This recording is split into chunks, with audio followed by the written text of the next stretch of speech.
Marcus had always been the dreamer, the one with the crazy ideas his friends Leo and Chloe would good-naturedly tolerate over cheap beers and late-night pizza.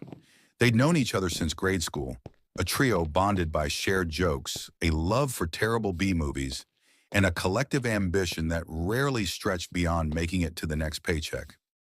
Then one of Marcus's crazy ideas actually worked. It started small, a quirky app he'd coded in his cramped apartment, fueled by instant coffee and sheer stubbornness. Overnight, it exploded. Downloads soared, investors called, and suddenly Marcus was no longer just the dreamer. He was the CEO of a rapidly expanding tech company. His life transformed. The cramped apartment became a sleek penthouse. The cheap beers were replaced by clinking champagne flutes at exclusive launch parties. He hired a personal assistant, bought a car he'd only ever seen in magazines, and started flying first class. Leo and Chloe were there for the initial celebrations, genuinely thrilled. "You did it, man!" Leo had clapped him on the back, a wide grin on his face. Chloe hugged him tight, her eyes sparkling with pride.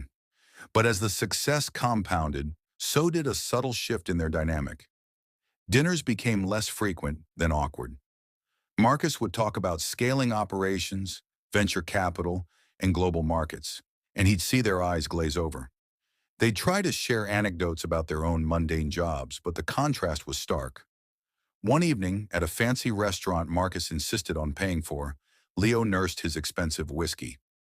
"Remember when we used to split $1 menu, Mark?" he muttered, not unkindly, but with an edge Marcus couldn't quite place. Chloe, usually so empathetic, started making passive-aggressive jabs.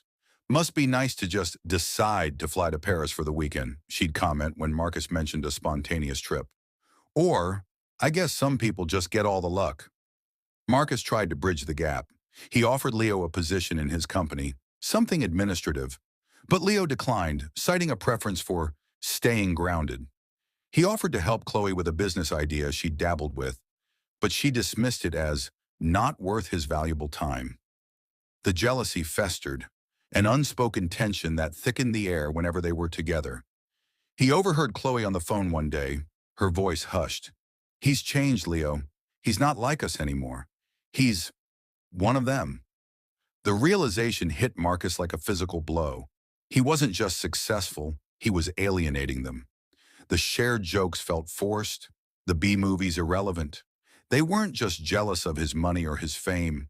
They were jealous of the distance that success had created, the chasm between their lives that felt impossible to cross. He had everything he'd ever dreamed of.